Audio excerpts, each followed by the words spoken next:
السلام عليكم ورحمة الله وبركاته. أعوذ بالله من الشيطان الرجيم. بسم الله الرحمن الرحيم. وجاءوا على قميصه بدم كذب قال بل سولت لكم أنفسكم أمرا فصبر جميل والله المستعان على ما تصفون.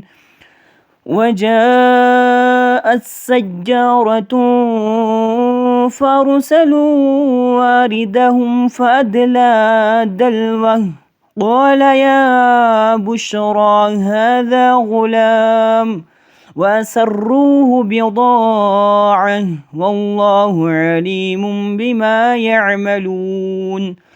وشروه بثمن بخس دراهم معدودة وكانوا فيه من الزاهدين.